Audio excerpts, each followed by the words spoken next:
Well, welcome to our first podcast with Practice Mercy. My name is Will McCorkle. I'm an education professor at College of Charleston in Charleston, South Carolina. And I've been a board member with Practice Mercy for the last few years. We actually started back in 2019. And today we just want to go through a little bit about our history, what our mission has been, and what we're doing in this current moment. I think there's a lot of news out there. There's a lot of podcasts, but we think right now, especially on issues of immigration, especially the way that the church should be responding, there's often a lack of content out there. As we hope to be a bridge to the rest of the community in the U.S. to know more about what's happening in the immigration system, how the church can be involved. And I'm here with my good friend and president of Practice Mercy, Alma Ruth. So I'll let her introduce herself. Hi, guys. It's a blessing. It is an honor to be here. We're very happy. It's a beautiful surprise. And Dr. Will McCorkle and I do a lot of good trouble. So we wanted to share with you what we are. Practice Mercy Foundation is a faith-based, grassroots, relational, and holistic nonprofit that focus on serving asylum seeker women and children. And we visited our first asylum seekers camp in November 2019. And so we are sharing with you our hearts. We want to invite you to walk alongside us as we share our journey, how God has directed us to redeem the narrative of immigration, and how we strongly believe that immigration is a life or death conversation.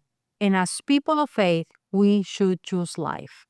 And in that, God planted in our hearts a verse from the prophet Isaiah 1:17, seek justice, learn to do right. So we invite you to come with us. We are in the studio of a good friend of ours here in McAllen, Texas. We are in the border region called the Rio Grande Valley. And I was in Charleston speaking this weekend, and people said, McAllen, how do you pronounce? Where is that? Well, we're far away from everything. We are 10 miles from the Rio Grande River. That's where we are. And so we invite you to come with us and just journey with us as we share with you what we have learned on the ground, serving asylum seekers directly on the asylum seekers encampment, what we do with border immersion teams when we invite people from all over the nation, from all walks of life, to come and walk with us across the international bridge. And also through advocacy. Dr. Will McCorkle has done an amazing job with advocacy.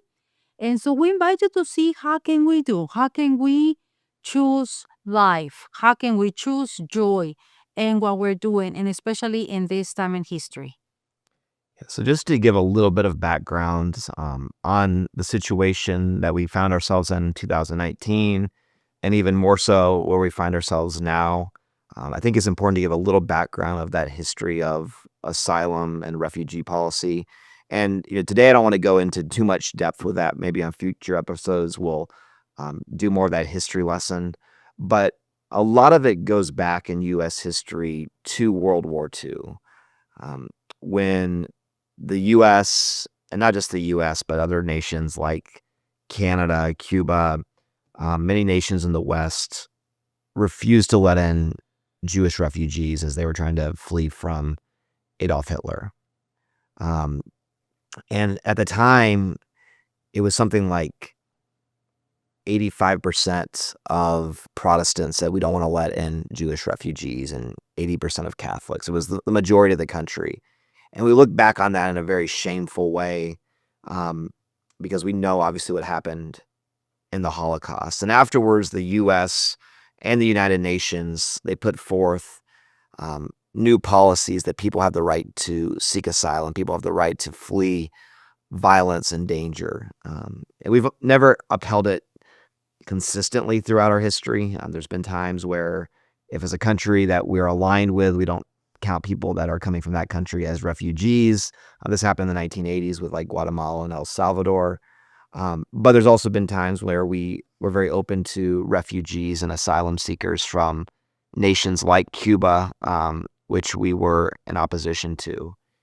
And so, however imperfectly we accepted asylum seekers and refugees, there was this notion that we have a responsibility and a really a duty to do so. But that got put on its head in a lot of ways back in 2018, 2019, during the first Trump administration. They were trying to limit how many people were coming to seek asylum at our border. So they tried different things like a child separation policy, family detention, and they finally landed primarily on this idea of what became known as Remain in Mexico, and later on was expanded to Title 42 during COVID, which said, let's just not let people come in. Asylum seekers, they have to stay on the Mexican side. And maybe if we might act like they can have a court date, but we're going to set up the court system that they're almost all going to get denied, almost like a kangaroo court system. And in theory, we're going to be giving money to the Mexican government that they're going to be taking care of these asylum seekers. But what we saw the first time we went in 2019 was basically like a large homeless encampment there in Matamoros, right across from Brownsville, where you have hundreds of people and it grew to thousands of people living on the streets, living in these tents that maybe some churches or nonprofits gave them. And it got some attention at first, but it didn't get near the attention as other issues. And so one of the things we've been doing since 2019 has kind of ebbed and flowed. The policies have both, in some ways, stayed consistent and shifted. We've been trying to make people aware of what's happening at our border and then directly assisting migrants that have been waiting there. And so we've been bringing lots of teams down, a lot of churches, educators, advocates, to see firsthand what's happening at the border. And especially as a lot of the media has just become so hyperbolic in their language about the border and about migration, helping people to see what the reality is, and meeting firsthand people that are seeking asylum, and hopefully going back and sharing those stories with their communities. Yes, and it's life changing, and it's something that is very, very important for us to remember as people of faith and people of good conscience, that immigration is a life or death conversation. And as people of faith and as people of good conscience, we should choose life. And many times it is very important to remember foreign policy. We know this because foreign policy is made in Washington, D.C. Our leaders made foreign policy, but the impacts are throughout the world. And also, the foreign policy or the immigration policy that is made in Washington, D.C., are by people who have never been at the border, who have never crossed international breach. And that matters because these people don't know, legally speaking, and correct me if I'm wrong, Dr. McCorkle, that in order requesting asylum is a legal right. A person can get to the port of entry and request asylum. Is under international law and is under our laws. You can request asylum. It's a legal right. But did you know that in the international bridge, you walk across international bridge, and in the middle of the bridge, we have Homeland Security federal officers that you have to show your documents in order to keep walking on the international bridge. So an asylum seeker cannot reach a port of entry to request asylum because there is a checkpoint by the United States government with Homeland Security that you cannot keep walking on that. You have to show your documents, your passport and your permanent residency or whatever that is required, and keep going. So that is something that has to be taken in consideration. That is not that easy to request asylum. Why they don't do the legal way? Because there's no legal way to do it. It is very complex. We haven't had immigration reformed since President Reagan.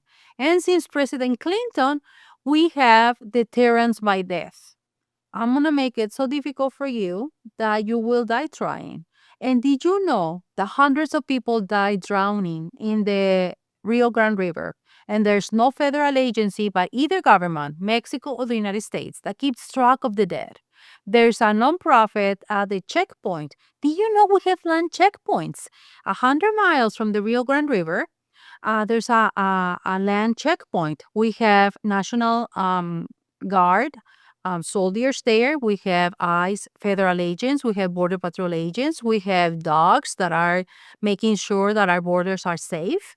And you have to show your documents in order to go to San Antonio, in order to go to Houston, in order to go anywhere 100 miles inside the United States.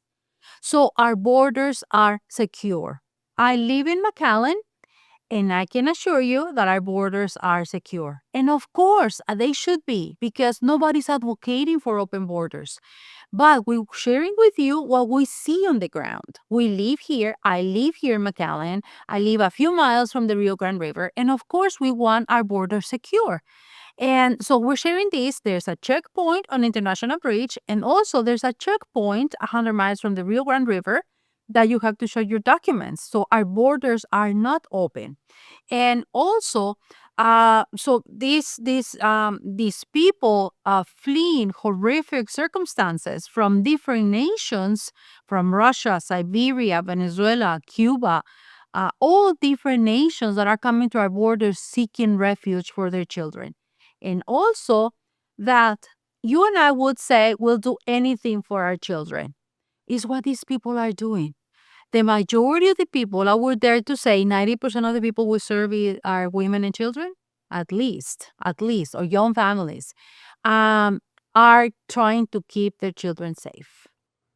Yeah, and so I think sometimes we don't understand how quickly things have just shifted over the last 7 or 8 years. And I remember talking about this right when we saw asylum essentially being halted, that this is setting a really dangerous precedent, because once it starts, to even try to go back to the way it was before is seen as this crazy open border policy, when really it's just following our own laws and international law. And so that's exactly what happened over the last few years. This Remain in Mexico policy was put in 2019. In 2020, during COVID, they put in Title 42, which was restricting border crossings for just U.S. citizens and residents. Later on, it basically included everybody who wasn't an asylum seeker. It was no longer about COVID. It was just a way to block asylum seekers from being able to go through that legal process. And that stayed into effect even through most of President Biden's presidency. Now, I think it's important to point out there were more opportunities during his presidency to go through humanitarian parole, some ways around Title 42. And eventually the court said you can't keep this policy of keeping migrants out because of COVID, in 2023 or 2024. Like, this is no longer a legitimate use of this policy. And so you did see an increase in people crossing the border, and it got a lot of national attention. There was a lot of fear mongering that was used. And was everything done perfectly? Of course not. But I think one thing that happened is that there was like a bottleneck that was created. There was so many restrictions, and there's also this feeling of there's probably going to be more restrictions in the future. So there's this little window of a year or two where maybe we have a chance to actually cross. And so the numbers did go up. I would argue overall that was a net benefit for our country. Not that there was no issues with a lot of people going to one city and the infrastructure being affected by that. But overall, especially with our labor shortage, this was a net increase for the United States. And so during this time, like around 2022, 2023, we saw a lot of people coming up, and we worked with a lot of people there at the border. But because this was going back to, in a lot of ways, what our policy had been for the last 30 or 40 years, it was seen as extreme. It was seen as open borders because all of a sudden the goalposts had shifted. And so this time, when President Trump came into office on January 20th and just shut down everything, it was almost seen as like, oh, we're going back to our normal policy, which has not been historically our normal policy. This was the policy that's just been implemented in the last few years. And So I think one of the things that we've seen has been really heartbreaking is that, let's say over the last couple of years, when we met with people in the camps, there's a sense of despair, but also hope. Because it's like, yeah, the situation is difficult. Organized crime is powerful. We're in danger, but even if it's going to take us 6 or 7 months, there's some kind of pathway that we could seek asylum.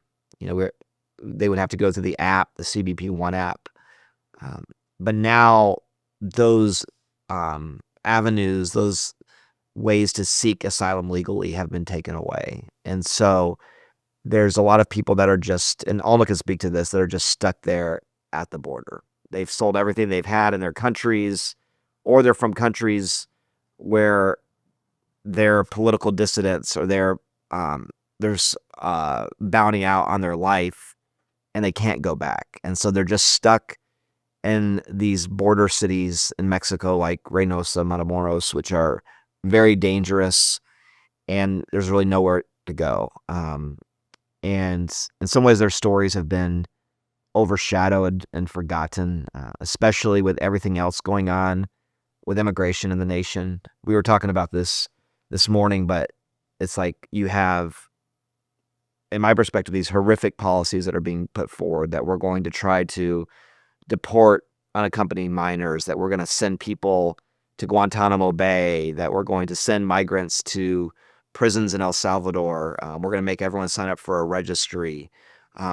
All these illegal and unconstitutional immigration orders.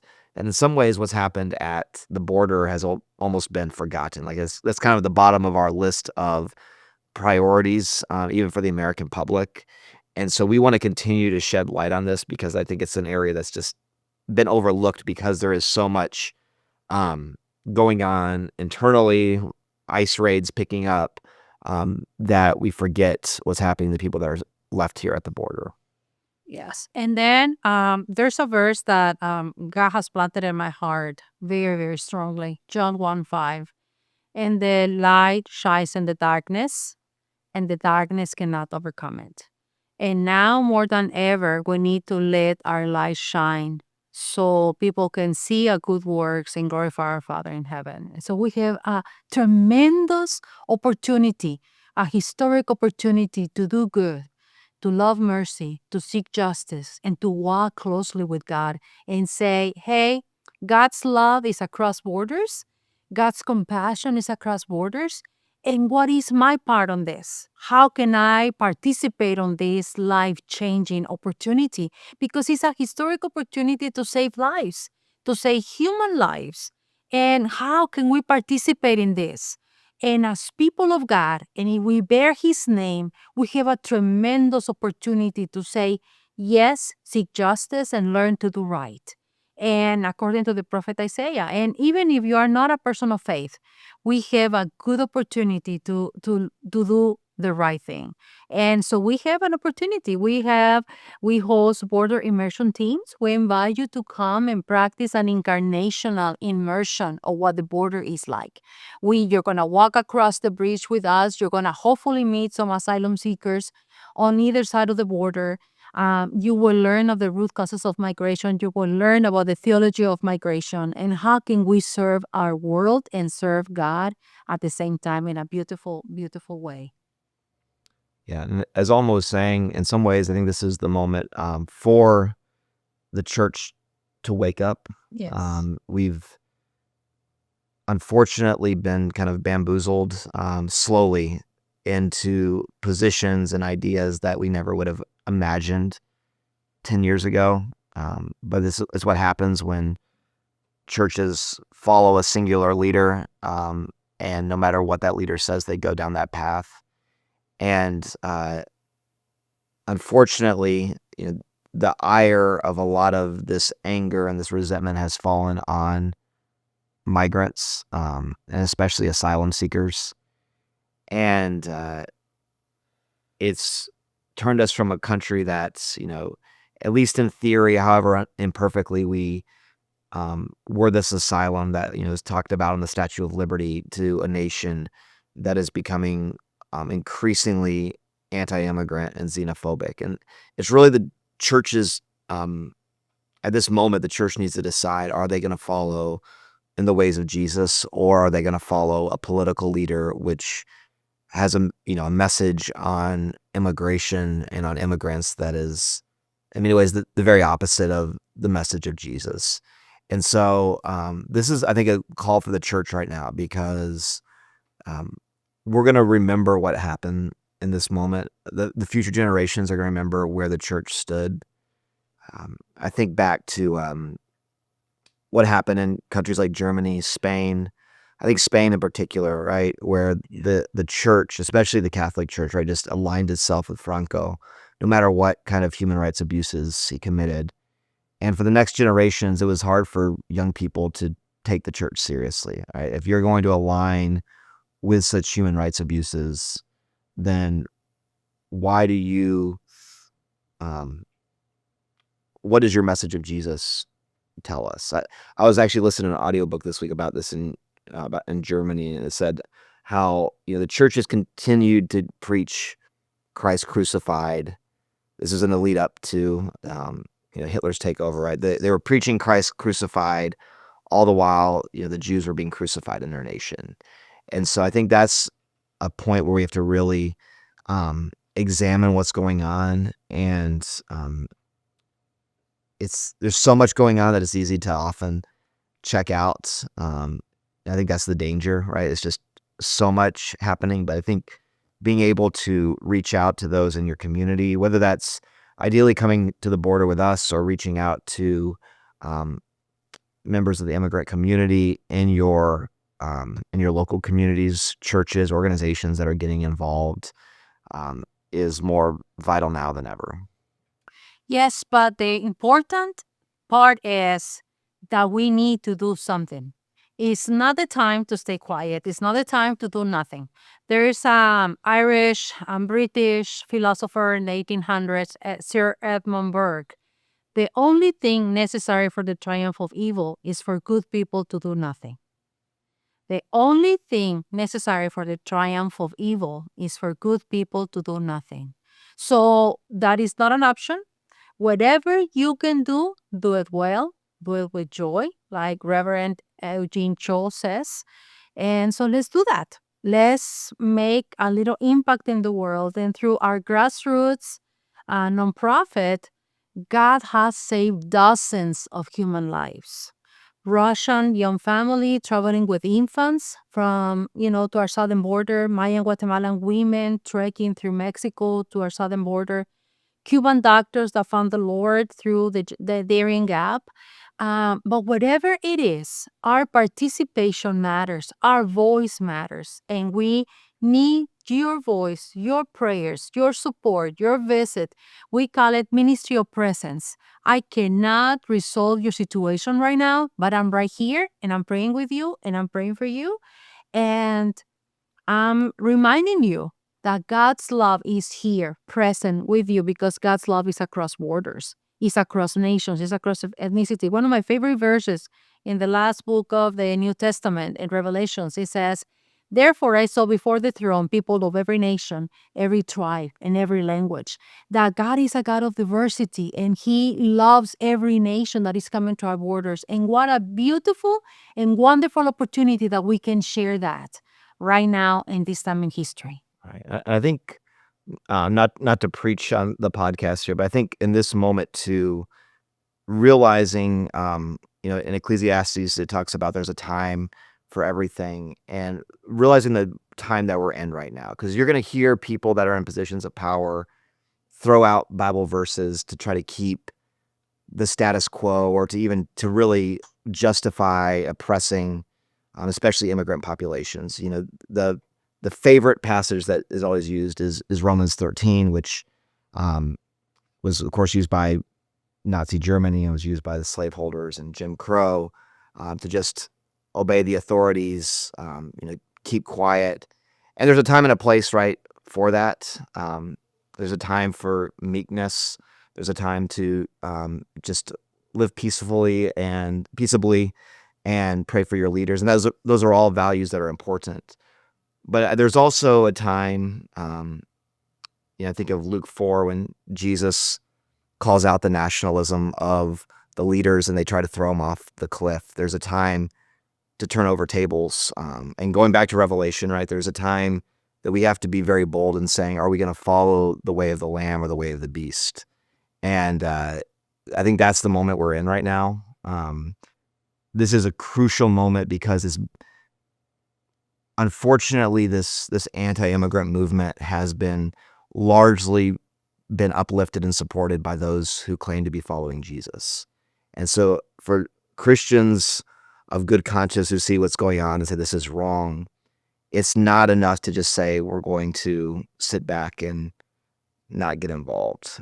We, in some ways, have this special responsibility to speak up because the way that Christianity has been distorted and misused to justify xenophobia and oppression. And this is nothing new, right? We see this throughout history. I live in South Carolina, and the same dynamic happened with slavery and Jim Crow, right? The slave owners, the people that were supporting Jim Crow had Bible verses that they would use, some of the same ones being used today to try to say what we're doing is right.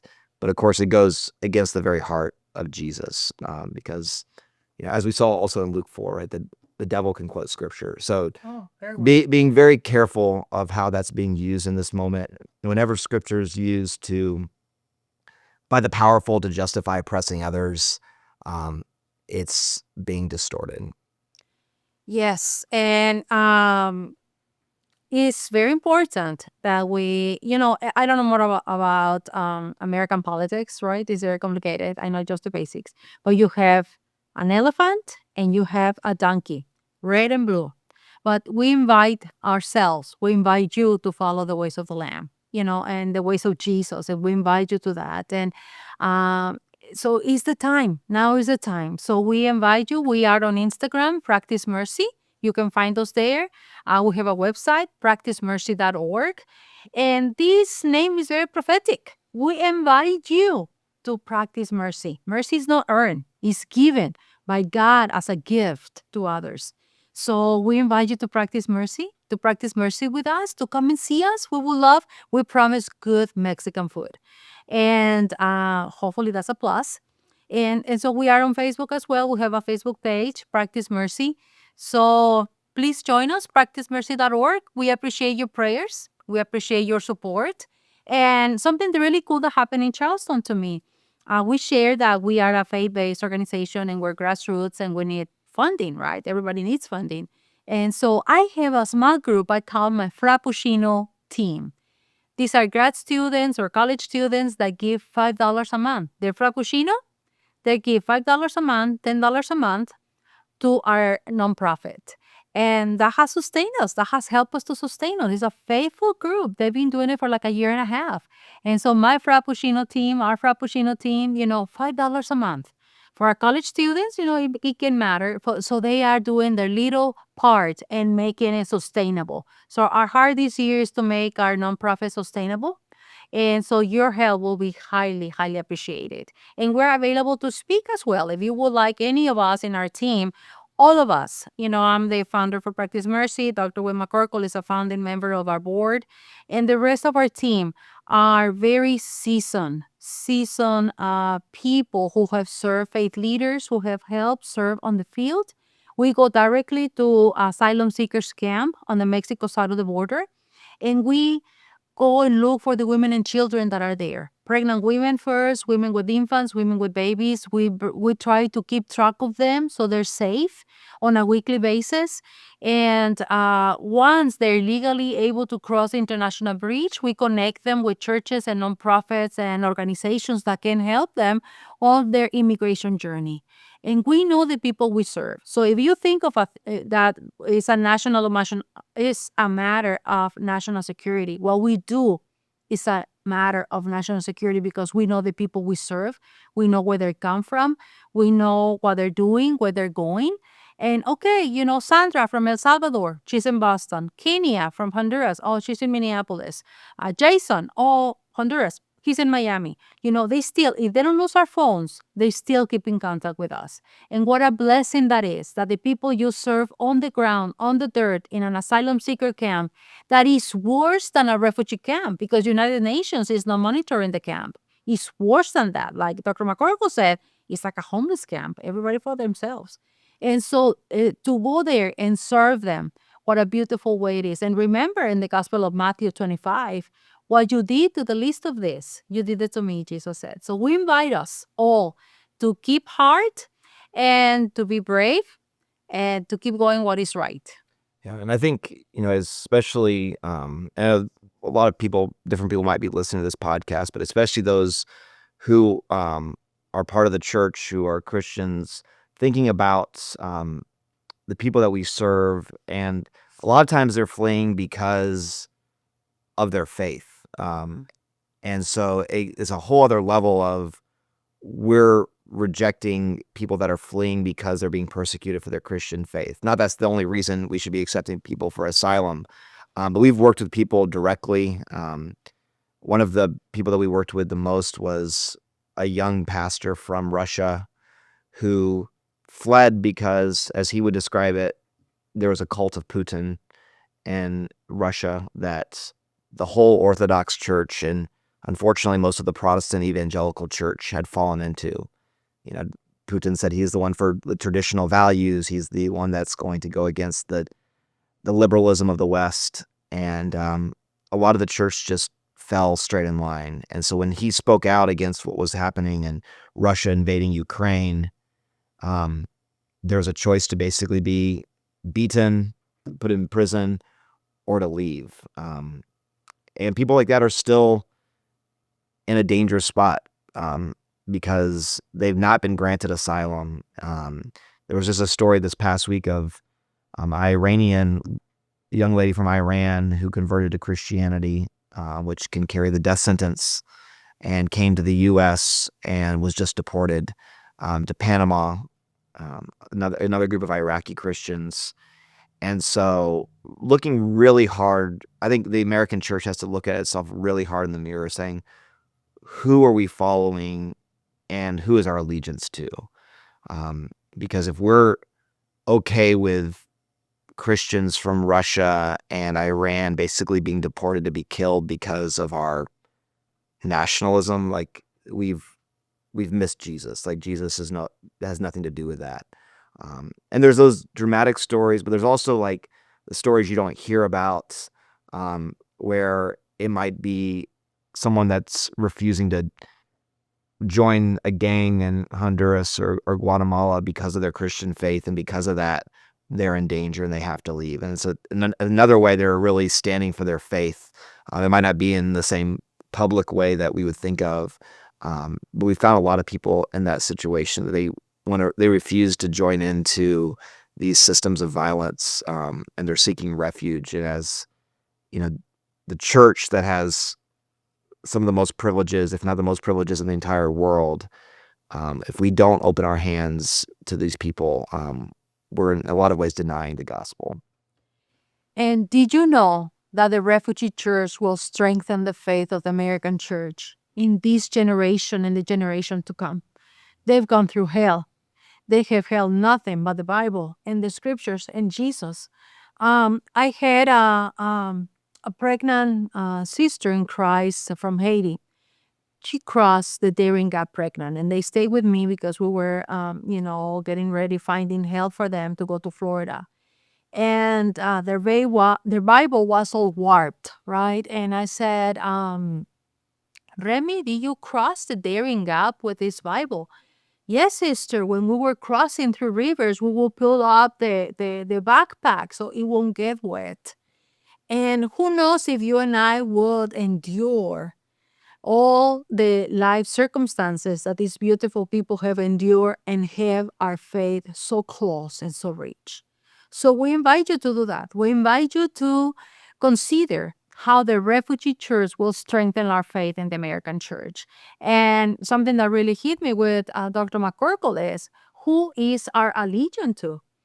And that is so important, because if you bear the name of Jesus, if you say that you're a Christian, you are obliged by the Gospels and the Mount Sermon of the Mount. How is that going to be? So we invite you to resist darkness with joy and to do the right thing. So thank you so much for being with us. Thank you for spending time with us. And asylum seekers, and just a practical reminder. Okay, let's shut down the border. Let's close down the border. Let's send them back. Who's going to pick up our tomatoes? Who's going to build our roofs? Who's going to clean our hospital? Who's going to cook our meals in fancy restaurants in Minneapolis or Chicago? All those cooks are Mexicans. You go to the kitchen, they all talk in Espanol. And so, we are a nation of immigrants. That's who we are. And diversity and colors and textures and ethnicities enrich our society. Don't make it less. They enrich our society. Yeah, and I would end with here that so I used to be a middle school and high school history teacher, and so I think in some ways that influences the way I see what's going on right now. And there's a temptation with all that's going on to just check out. But we have a lot of things to distract us, right? So we can just put on Netflix, or let's scroll through social media, and we can just say, you know what, I don't even want to get involved. It's too complex. I don't want to negatively affect my mental health by getting involved. And that's kind of an easy strategy to do.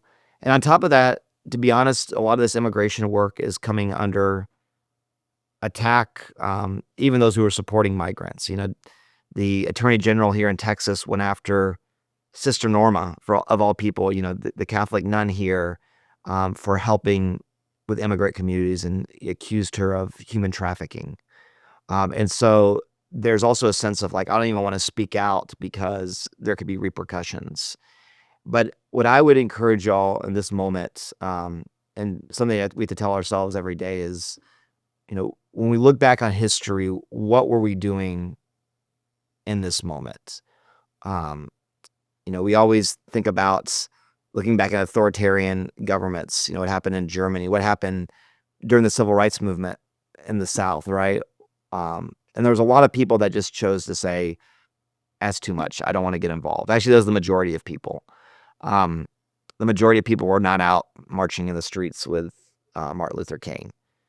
But there was enough people that it actually made a substantial difference. And so that's what our call is right now. That's what we're asking y'all to take that next step and get involved.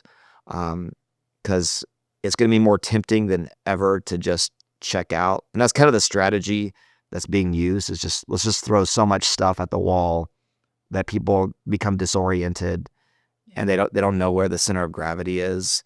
And it's easy to get so disheartened by things that you're just like, I don't care anymore. But what we plead for y'all is to continue to get involved, to stay informed, and to not to get involved less now, but actually to get involved more, because it's needed more than ever. Yes, and we have a video, from our work on the field to share with you, so you can see it. Let's say we'll play this here. Maybe Alma, if you want to talk through a little bit of what's going on in the video here. Yes, as I mentioned to you, we want you to do an incarnational visit, meaning you're going to walk across the International Bridge, visit encampments like this. We have had Haitians, Russians, Central Americans, and this is one of the camps that we will visit. Dr. McCorkle leads us in eyeglass clinic, and we focus on the women and the children, or families with young children. And we go and speak with them. We go and ask for their names in a dignified way so they can redeem their story. We pray for them. We give basic feminine hygiene products, multivitamins for children, whatever we can do to help them recover their humanity, recover their dignity. And this is one of the eyeglass clinics that Dr. McCorkle leads us on. And it's such a blessing, because many of them break their glasses. So a lot of the women and their children that we serve, they request prayer, or we offer prayer for them. This is a team of educators from South Carolina that came and help us, because they receive a lot of the kids, migrant kids that arrive in their state. And so this is a wonderful opportunity for us to do that. So as Alma's mentioned, we'd love for y'all to join us. If you aren't able to actually come to the border, if you would be willing to share this podcast, support us financially in the work that we're doing, and continue to share with others about what is happening, and that we don't lose this idea that people have the right to seek asylum. It's something that is very much in danger, and so I think keeping your voices present, continue to speak out and saying that we have to continue to be this asylum and refuge that at least we've always sought to be in the United States. However imperfectly we've done that we don't lose that vision and that basic morality that we tried to uphold in our nation.